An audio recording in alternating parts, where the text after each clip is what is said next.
two top guns are locked in combat over a steamy tropical island. You had to get in really close back in those days, like a knife fight. So you had to have the target fill the windscreen and then press the trigger. In a desperate dogfight, each pilot tries to lock the other into his gun sights. But then, when they have the perfect shot, they don't go in for the kill. An act of chivalry, a loss of nerve, or a mechanical malfunction. The wreckage reveals the truth behind the dogfight over Guadalcanal.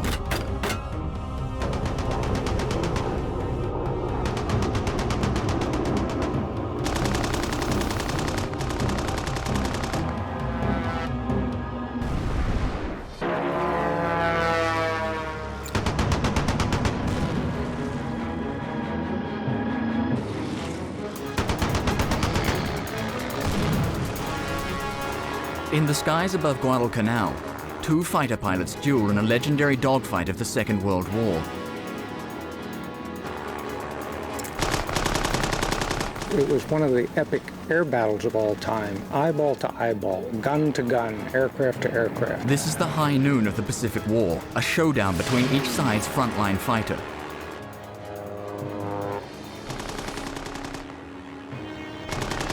In a desperate dogfight, each pilot tries to lock the other into his gun sights. But then, when they have the perfect shot, they don't go in for the kill. An act of chivalry, a loss of nerve, or a mechanical malfunction. By the end of the battle, each pilot in his plane will be riddled with bullets. And yet they survive. This remarkable story will lead investigators deep into the jungle of Guadalcanal, where they make an amazing discovery. And finally solve the mystery of the dogfight over Guadalcanal.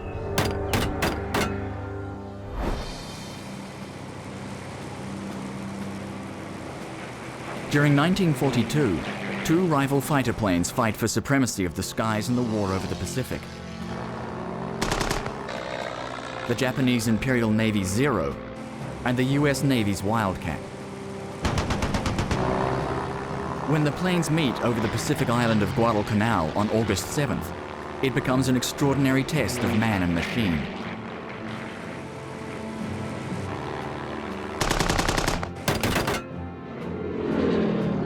On that day, two outstanding pilots are in the air, Saburo Sakai and Sutherland. Each keeps a detailed journal of the precise anatomy of that first encounter. It is one of the best documented dogfights of the Pacific War. I could hear the steady stream of bullets zinging in behind me. The after part of my fuselage was like a sieve. Never had I seen an enemy plane move so quickly or so gracefully before. Every second his guns were moving closer to the belly of my fighter. Each pilot admires his opponent's tenacity, courage, and flying skills. Both men are at the top of their game. Both realize that they have to push their planes to the absolute limit. To the end, the outcome remains uncertain. Saburo Sakai is 25 and already a proven ace with over 50 kills to his name. His ancestors are samurai. The pilot training scheme which Sakai joins in 1937 imbues him with that same feudalistic warrior philosophy. The school produces only a handful of pilots, but they are instilled with the belief that they will overcome greater enemy numbers because of their rigorous training. Training in the Imperial Armed Forces was extremely disciplined, extremely difficult. It was downright brutal. Physical punishment was a fact of life in all of Japan's armed forces. Being punched in the face, being hit in the buttocks with baseball bats. This was all par for the course. Sumo wrestling, for example, was meant to instill an aggressive spirit in them. You were in the ring with your opponent, and if you lost, you had to stay there until you prevailed over somebody. In Sakai's year, only 25 of the class of 70 non-commissioned officers survived the course. He receives the Silver Watch offered each year by Emperor Hirohito for the outstanding student pilot.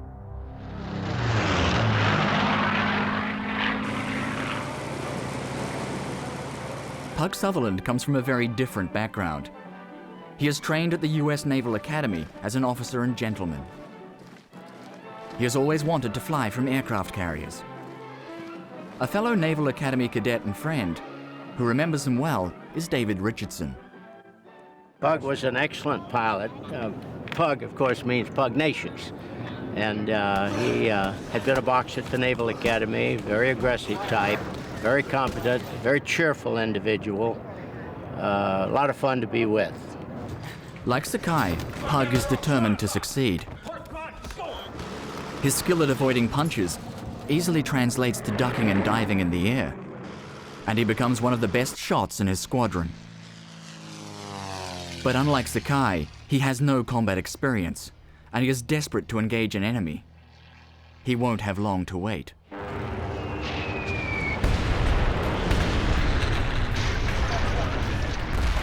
On December 7th, 1941, the Japanese attack Pearl Harbor.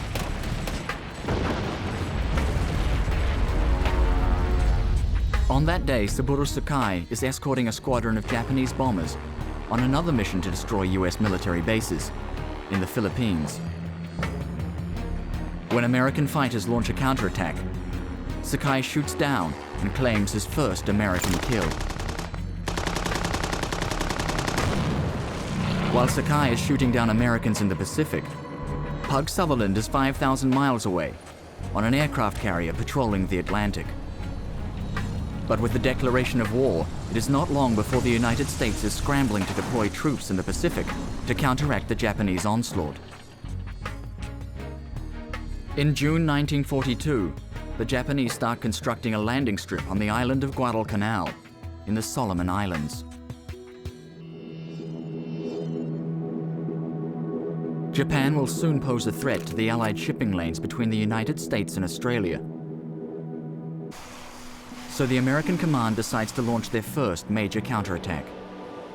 When reports of an almost completed airstrip on Guadalcanal reaches Admiral Nimitz, he orders a 3-carrier task force to invade the island. The amphibious landing by 19,000 Marines is supported by as powerful an invasion fleet as the United States has ever assembled. On July 7th, the carrier Saratoga departs Pearl Harbor, with Pug and his squadron aboard. They are equipped with the Grumman Wildcat, the US Navy's frontline fighter. As they steam across the Pacific Ocean, the officers assemble for a pre-battle squadron photo, an event that gives them pause for thought. How many will be there for the next portrait? On July 20th, the squadron loses 3 Wildcats and damages 2 more while attempting to land after a gunnery exercise. The next day, Pug and his fellow pilots are briefed on their role for the invasion. Stories of cannibalism on the Solomon Islands are rife. They are told not to approach the natives if they have to bail out. On August 7th, 1942, 8 months to the day since the attack on Pearl Harbor, the invasion begins. Shortly after dawn, US battleships start shelling the islands of Guadalcanal and neighboring Tulagi.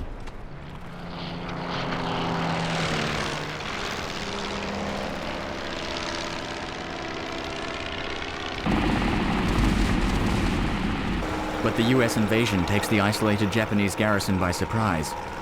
They are completely overwhelmed. They radio for help, but the nearest Japanese base is 565 miles away, in Rabaul. The base commander, Rear Admiral Yamada, is faced with a daunting problem. Guadalcanal is far away, at the absolute limit of the range of his fighters.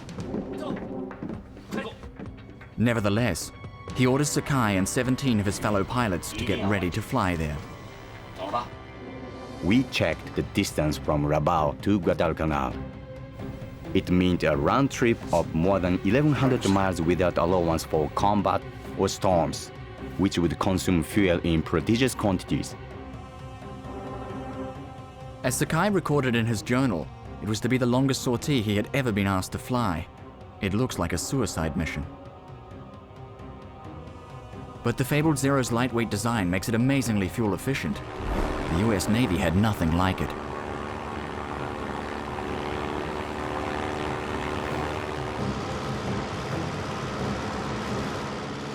the Wildcat was at a serious disadvantage to the Zero.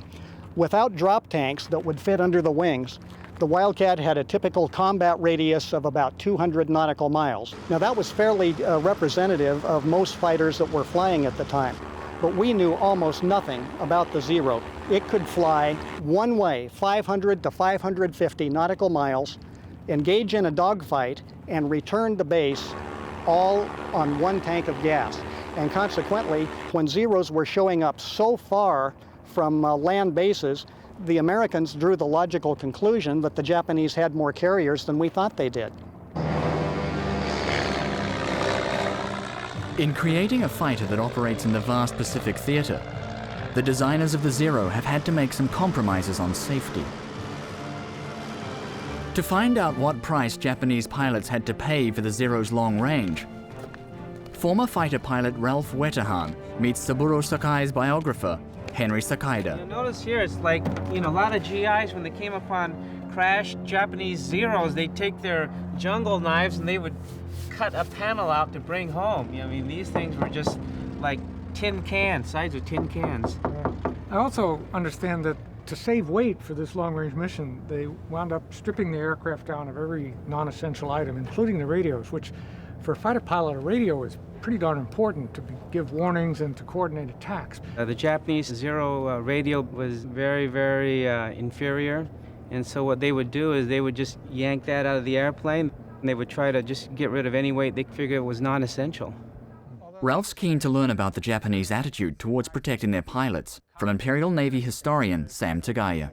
It doesn't appear that the Japanese gave a lot of priority to armor plating and cockpit protection. You can see it's just thin metal on the sides here. The Zero that Sakai flew, the Model 2-1, didn't have any armor plating or self-sealing fuel tanks. The Japanese combat personnel especially were imbued with this philosophy of always being prepared to sacrifice one's life. Tended to make them think that protective features on aircraft were not a very high priority. I think the Japanese neglected that, just like they neglected having a good radio. And eventually you find out that you're not going to sustain yourself in an attrition war, which this turned out to be, because you're going to lose your experienced pilots. The Naval Air Base at Rabaul is home to a group of Japan's most seasoned pilots. When news of the invasion of Guadalcanal reaches Rabaul, the commanding officer immediately orders 27 bombers to counterattack. Although their mission will be to sink transport ships, they do not pause to switch bombs for more lethal torpedoes. Mitsubishi Zero fighters will protect the bomber formation. Just before takeoff, Sakai warns his two wingmen about the American pilots they're about to face for the first time. He orders them to stay in formation. Above all, never break away from me. No matter what happens, no matter what goes on around us, stick as close to my plan as you can. Remember that, don't break away. This is Sakai's last chance to speak to them directly. Once en route, hand signals will be the only way to communicate. By 10 o'clock, a force of 17 fighters and 27 bombers is on its way. Like the Zero fighter, the bombers have no fire protection for their fuel tanks. Their crews call them flying cigars because of their tendency to quickly catch a light when hit. As the aerial armada reaches cruising altitude, the amphibious assault by US Marines on Guadalcanal has already begun in earnest.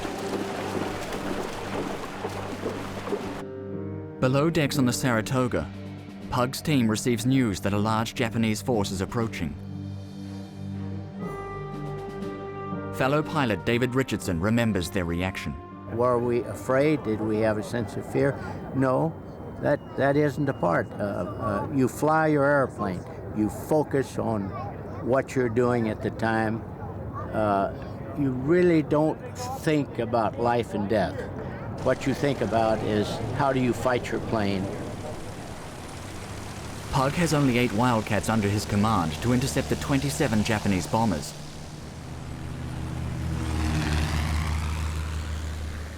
It takes them 45 minutes to get on station over the transport ships, still disgorging Marines and their equipment. At the same time as Pug's flight arrives, the Japanese formation also gets their first glimpse of the amphibious landing. Even at a distance, Sakai is amazed at the size of the operation. There must have been 70 transports approaching the beaches, and there were other ships too distant and numerous to count. After flying for around 4.5 hours, the Zeros drop their empty external fuel tanks. Sakai scans the sky for American fighters. Pug also searches through the clouds, looking for Japanese bombers. His task is to shoot them down, if possible without engaging the Zero fighters escorting them. At 1300 hours, Pug finally catches his first glimpse of the Japanese formation. Horizontal bombers, 3 divisions, 9 planes each, over Savo, headed for transports. Put gun switches and sight lamps on. Let's go get 'em, boys.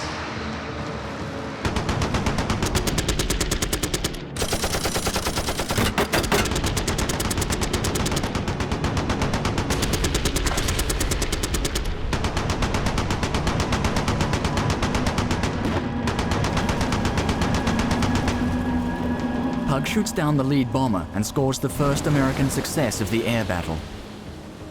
Pug was an excellent shot. He was among the very best in our squadron, perhaps in the top 4 or 5.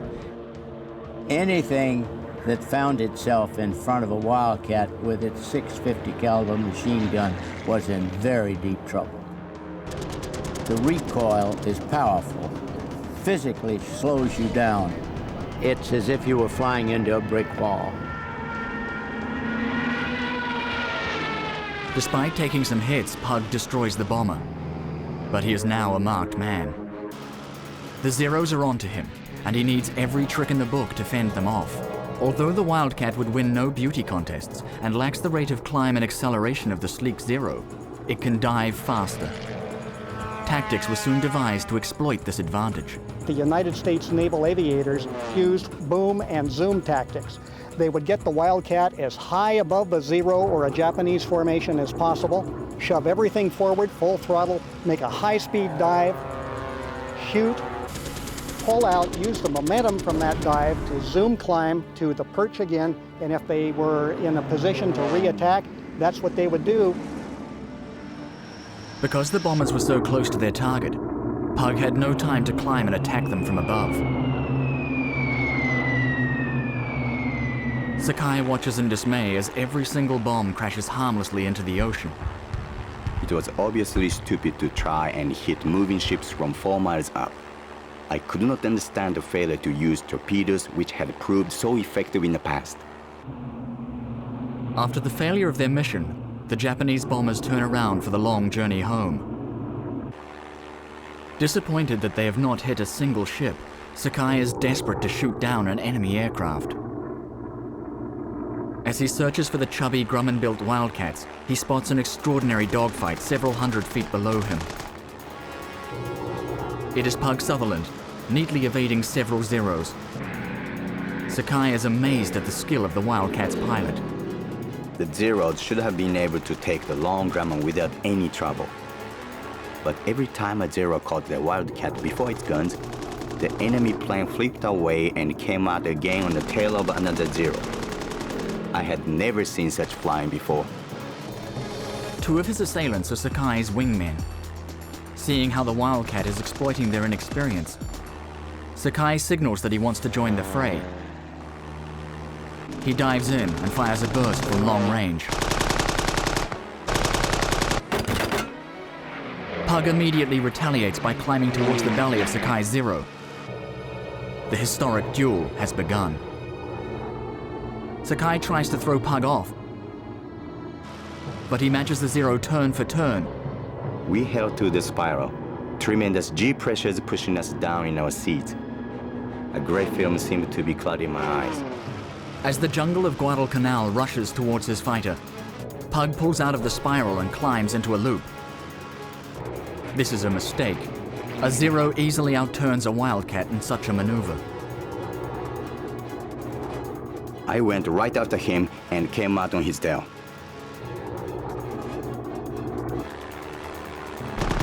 I pumped 200 rounds into the Grumman's cockpit, watching the bullets chewing up the thin metal skin and shattering the glass. I could not believe what I saw. The Wildcat continued flying almost as if nothing had happened. A Zero that had taken that many bullets would have been a ball of fire by now. The Wildcat's manufacturer, Grumman, designed a cockpit that can handle a lot of punishment. Sutherland was pretty well protected from any stern aspect because this plate goes from almost the top of the canopy clear to the bottom of the cockpit floor. I was deeply grateful to the manufacturers of the armor plate, for I could hear the steady stream of bullets zinging into it behind me. That's what Pug Sutherland was hearing, sort of the rattle on the roof of these small caliber rifle bullets. Such small bullets have little impact on the heavily armored Wildcat. The forward part of the windscreen has a 3-inch thick segment of laminated glass. It's called armored glass, and that will stop a 7.7 fired from almost any distance. Because of the durability of his airplane, because of the armor plate around his cockpit, and because of the self-sealing gas tanks that prevented catastrophic fires in flight, Sutherland was able to survive against 3 or 4 Zeros. But the Zero has a much more lethal weapon, a cannon mounted on each wing. Sakai and some of the more proficient Zero pilots like to use the 7.7s as ranging, and once they were hitting with those, then they haul out this Hummer, which is a 20mm shell. In order to fill his gun sight for a cannon burst, Sakai accelerates closer to the Wildcat. But he is in for a surprise. Pug is about to put the brakes on. I slammed the throttle forward just as the enemy fighter lost speed. In the moment, I was 10 yards ahead of the Wildcat, trying to slow down. Pug has laid his trap well. The Zero is now in his gun sights. Sakai braces himself for the inevitable end. I hunched my shoulders and prepared for the onslaught of his guns. Yet nothing happens. No bullets came. The Wildcat's guns remained silent. The entire situation was unbelievable. Mysteriously, in that brief, vital moment, Pug Sutherland does not go in for the kill. Was his plane damaged? Were his guns jammed? Or does Pug just fail to pull the trigger for some reason? Sakai could not believe his luck. He immediately takes evasive action to avoid the Wildcat's line of fire. He drew up alongside Pug's plane. Looking across at the American pilot, he sees he is wounded. Blood stained his right shoulder. I saw the dark patch moving downwards over his chest. Now it is Sakai's turn to hold fire. For a moment, Sakai hesitates to deliver the coup de grace. I honestly didn't know whether or not I should try and finish him off. Such thoughts were stupid, of course. Wounded or not, he was the enemy. Now, one of the things that I find interesting about this particular dogfight is that Sakai shows a little mercy. Well, the Japanese Zero pilots, they're trained very harshly, and their attitude was kill or be killed. Sakai, he knew very well that the American pilots were very tough, and that if he had allowed them to escape, that they could be up the very next day to kill his comrades. So I don't believe that he would have shown any mercy at all. Not everyone who met Sakai came away with the same impression. He was a genuine gentleman, but he saw a fellow aviator who was obviously wounded, and at that moment, Saburo Sakai decided that humanity outweighed duty, and he decided to let Sutherland live. Sakai will claim in his memoirs that he deliberately avoided aiming his guns at the pilot. But when Pug jerks the Wildcat into a climb, Sakai knows the plane must be destroyed. That was it. I aimed carefully at the engine. A Zero put a burst just under the left wing root. I dove over the right side. As Pug bails out, his gun is ripped from its holster. He manages to open his parachute less than 400 feet above the jungle canopy.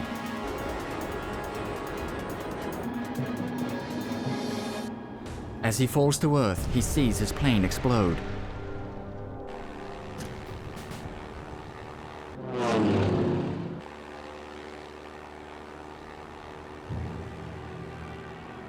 64 years later, questions still remain about the events leading up to Sakai's final gunburst. Did he really spare Pug's life on purpose? And why hadn't Pug fired when he had the chance? To search for answers, Ralph Wetterhahn is heading to Guadalcanal to examine the recently found wreckage of Pug's plane. Pieces of the Wildcat are scattered deep in the jungle, but Ralph believes that his experience as an Air Force crash investigator may help him discover clues about what really happened that fateful day.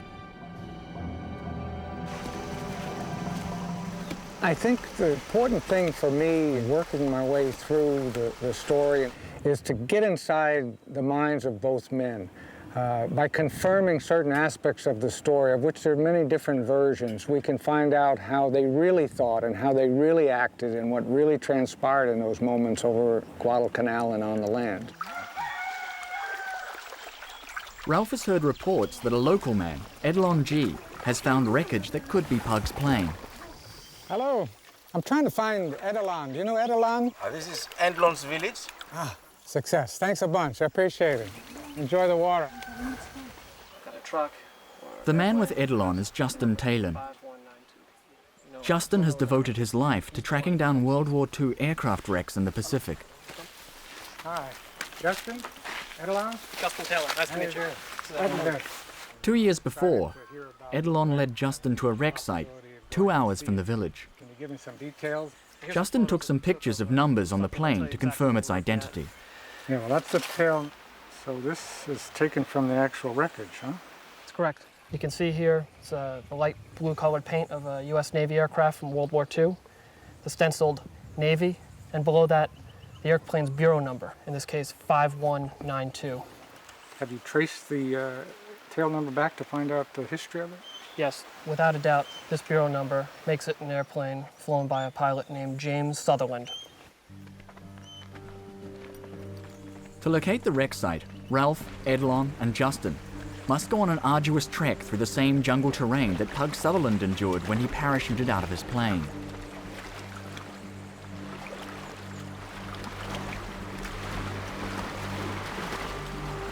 All right, one of the interesting things about this epic encounter is it didn't just end at the completion of the dogfight. In fact, for Sutherland, his troubles were just beginning. A 1 hour climb brings them to the top of the ridge that overlooks the valley into which Pug's plane crashed. Yeah, you can almost picture him leaping over the side and free-falling at distance, and then poof, the parachute opens, and the next thing you know, he's in the trees. He begins by doing the right thing. He knows he's got to get away from the parachute landing area because that's where any search effort is going to begin. They will focus on that and try to track him down.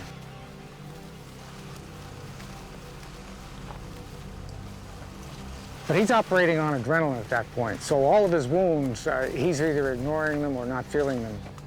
Then he gets in cover. And he takes an assessment of how bad off he is, and he's in pretty bad shape, especially the bullet that's gone through his foot. He spots some Japanese in a tower that are actually searching for Americans, but he sees them first and decides to avoid the high ground and the easy movement areas and get back into the dense jungle. Pug is now in a dangerous situation as he crosses enemy-held territory. He lost his handgun when he bailed out, so he has no way of defending himself if he stumbles into a sentry. Once he descends into the jungle, his problems compound somewhat. First of all, I mean, I'm just standing here and the sweat is pouring off me. He's trying to move away from the danger area, so he's profusely sweating. He's got adrenaline coursing through him.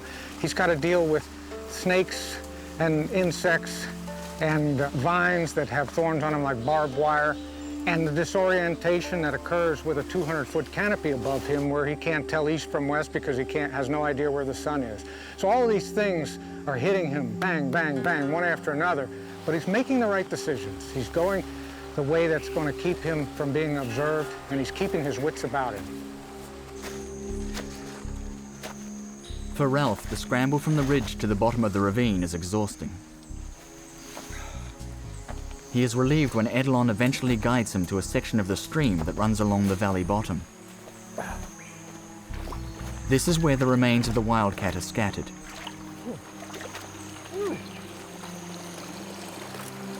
Finally, Ralph reaches the first piece of wreckage.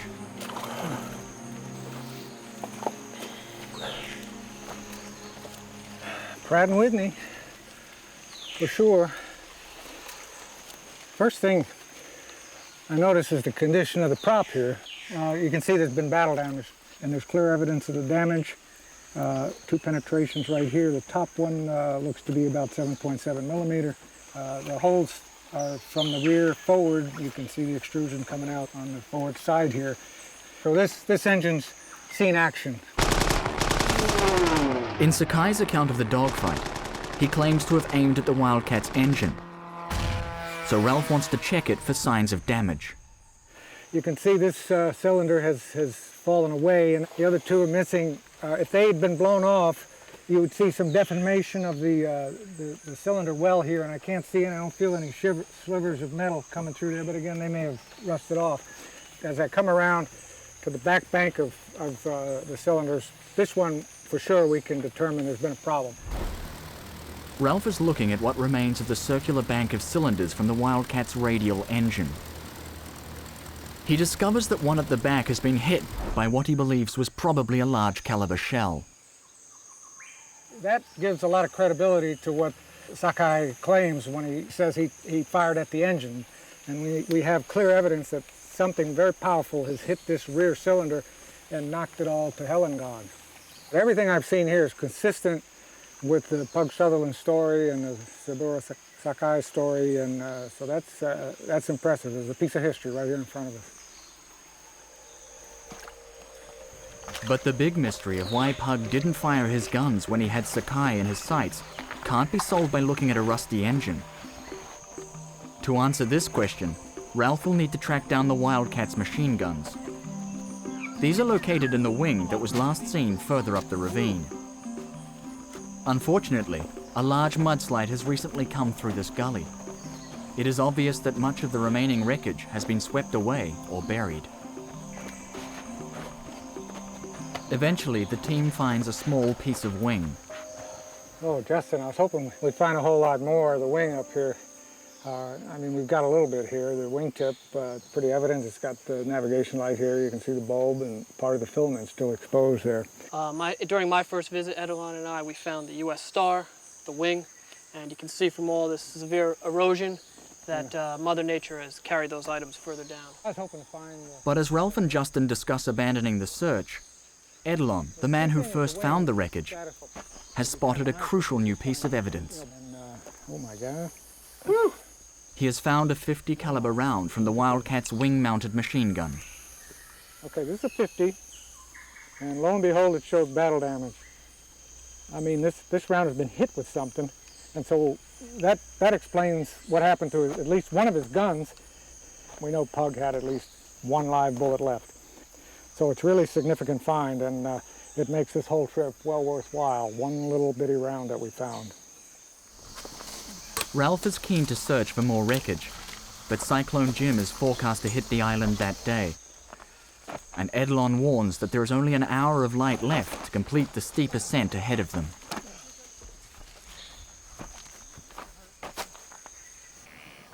Oh, I'm whipped. I mean, we've come down that ridge into the ravine and then clawed our way up to the top here. Well, none of us have any bullet holes in us. None of us are bleeding. None of us are in shock from having bailed out of an airplane that's just been shot to pieces. And the only thing that I can think about right now is what an amazing feat Pug Sutherland accomplished getting out of this stuff. This is awesome. After several hours, Pug finally makes it through the jungle and reaches the coast.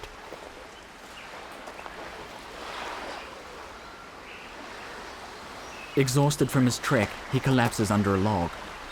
He is completely dehydrated from the experience.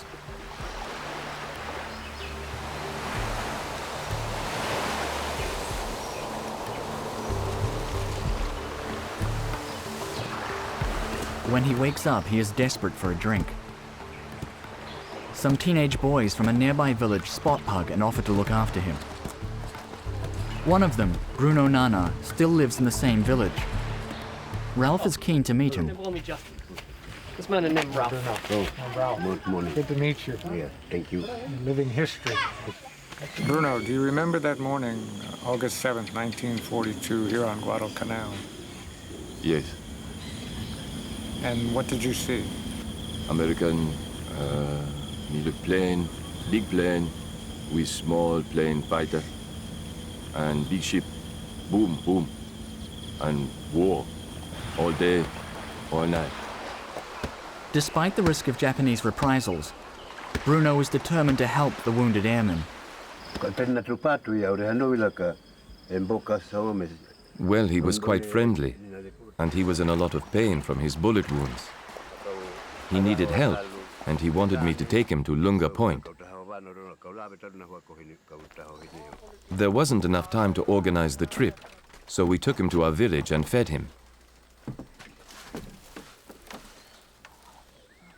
I cleaned his wounds and stayed with him through the night. At about 4 o'clock, I woke him and took him to the beach. When we arrived, my friend had got a canoe ready. After paddling for some time, he saw some soldiers on the beach. We hoped they were American, as he told us to paddle to the shore.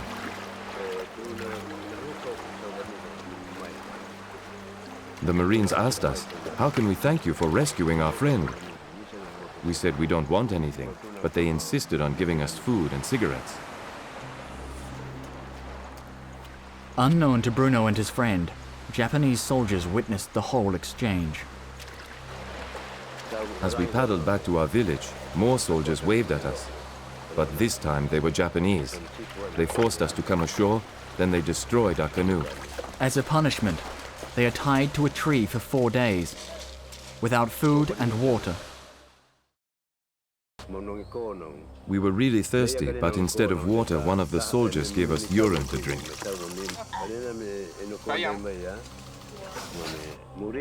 Before dawn, on the 4th night, my friend worked his ropes loose. He freed me, and we escaped back to our village.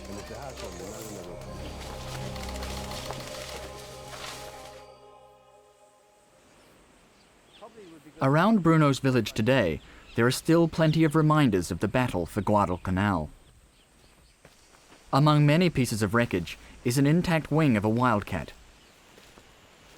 Ralph is curious to check out the mechanism that fed 50 caliber bullets to the machine gun.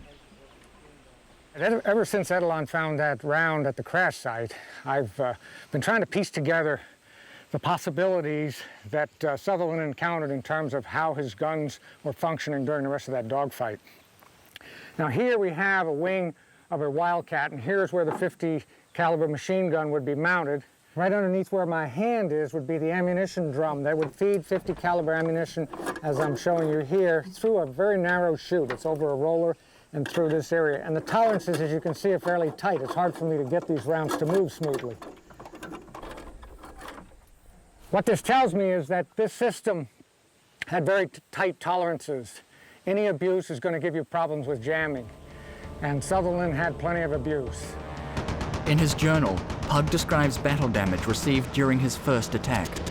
My fuselage aft had been hit, probably by the bomber's tail gunner. My windshield had shattered from a glancing shot.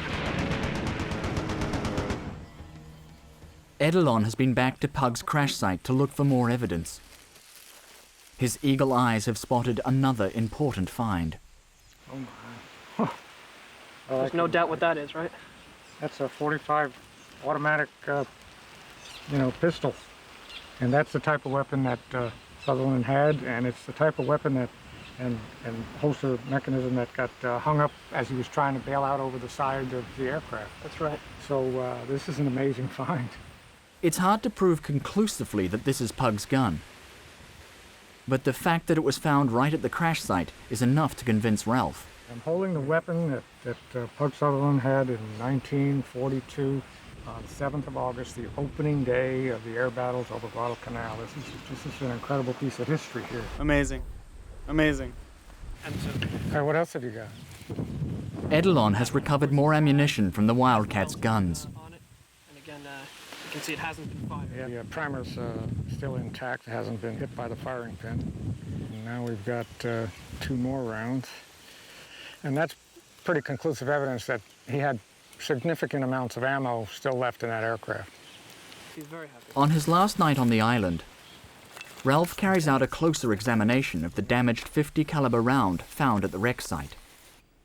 I think we've come to some conclusions that clear up a lot of the mystery. One of which is, why didn't Pug shoot down Saburo Sakai when Sakai wound up flushing out in front of him for that brief period just before Sakai finally moved back and shot down Sutherland. Ralph is convinced that this .50 caliber round from Pug's plane exploded in the ammunition belt feeding the machine gun. At the very end, the neck has flared somewhat. That would not have occurred due to impact damage from the crash.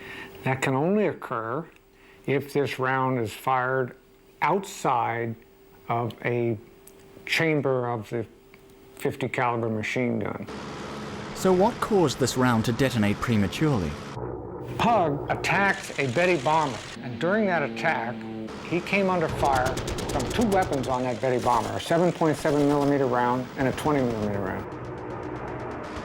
We know that some of those rounds hit his aircraft because Pug reported that his windscreen was damaged. That could only be done by the 7.7 millimeter round. A 20 millimeter round would have done a lot more damage than simply crack. If we take a 7.7 round and then place it in position on the .50 caliber round, we will see that it fits nicely into this groove that cracked open the belt.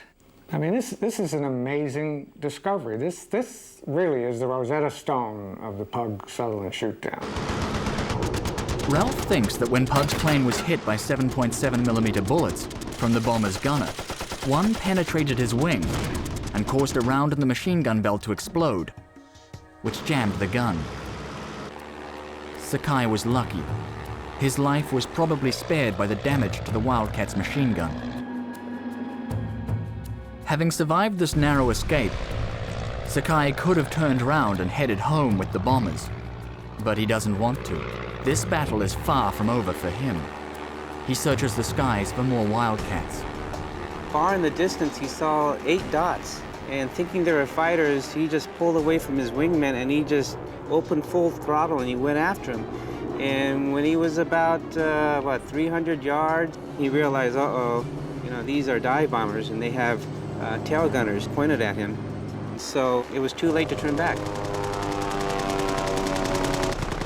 And he opened up with everything he had right through the formation. And that's when he got hit. One of the tail gunners, he actually was so close that he saw Sakai's face. He saw Sakai go back in his seat like that, and it was like a flash on a movie screen, boom, and he was gone. I blinked several times. What was wrong? Everything was so red. A wild panicky thought gripped me. I might be blind. Then I shifted my feet to the rudder bar. Only my right foot moved, and the Zero skidded as the bar went down. My whole left side seemed to be paralyzed. Bullet fragments from the dauntless dive bombers have left Sakai seriously wounded. Sam explains to Ralph how keeping the plane airborne would turn into the most formidable endurance test Sakai had ever faced. When I interviewed Sakai, he showed me his flight goggles and the flight helmet he was wearing at the time of this mission. And the bullet actually entered his head just above his right eye and smashed the rim of his goggles. And it actually exited in the back of his head. It's quite apparent if you actually take the helmet in your hand, the leather helmet, and see where the entry and the exit was. So it went through his skull? It went clean through his brain. And it's a miracle that he wasn't instantly killed. The fact that it smashed the windscreen as it came through slowed the bullet down just enough that it didn't kill him. Instantly, the entire left side of his body is paralyzed. He can't move his left arm, he can't move his left leg. To stop himself lapsing into unconsciousness, Sakai gave himself jolts of pain by irritating his wounds. He is so convinced he will die, he decides to end it all in a kamikaze blaze of glory. There was a period of time when he flew back and forth trying to look for enemy ships to crash into. And so he would fly this way, then turn around, and he would kind of zigzag a little bit. If I must die, at least I could go out as a samurai. My death would take the enemy with me. A ship. I needed an enemy ship. But then finally, he told me that he saw a vision of his mother saying, "Son, wake up, you know, get a hold of yourself. Point your Zero in this direction." So he said he pointed his Zero in this one certain direction and just prayed that he would make it home.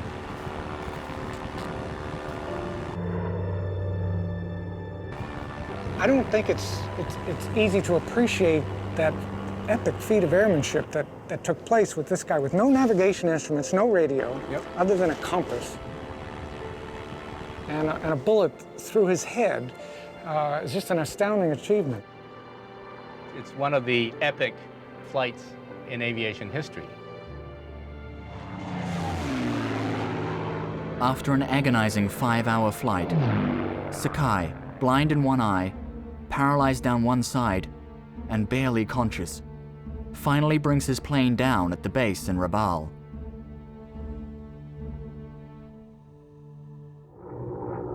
It was one of the epic air battles of all time, and one man comes out a victor. But it doesn't end there. The epic nature of this battle continues for both of them. Later on in life, they both had to look back upon it as the greatest adventure of their life. Even though Saburo Sakai and Pug Sutherland suffered serious injuries on that first day's dogfight over Guadalcanal, they both recovered and went on to fly more combat missions. With only one eye, Sakai made further kills. By the end of the war, he had become the Imperial Japanese Navy's highest-scoring ace, credited with destroying 64 Allied planes. Pug also recovered and became an ace.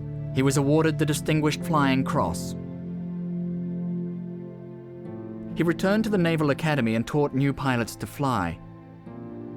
Then, in 1949, James Pug Sutherland was killed in an accident while taking off from a carrier. After stepping from his Zero for the last time, Sakai vowed never to kill another living creature again, not even a mosquito. After the war, the Allies banned Japanese pilots from flying. He became a practicing Buddhist. Later, he actively sought reconciliation with the Americans he once fought, even meeting Harold Jones, the rear gunner who shot him in the head. His memoirs of these wartime flying adventures were turned into a popular movie in Japan. He died in the year 2000, aged 84.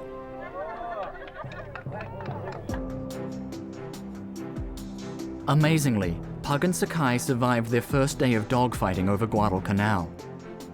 But August 7th, 1942, was a day of reckoning for both sides.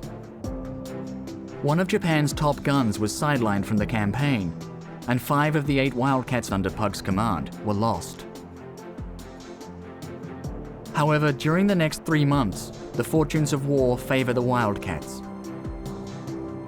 42 Japanese Zeros are destroyed at a cost of 41 US Wildcats. Although Zero pilots held the early advantage, Wildcat pilots soon learned to make the most of their sturdy fighter. The capture of the Guadalcanal airstrip on August 7, 1942, proved to be the turning point in the war against Japan. And Pug Sutherland and Saburo Sakai's exploits on that day remain a soaring example of the courage and skill of the true fighter ace.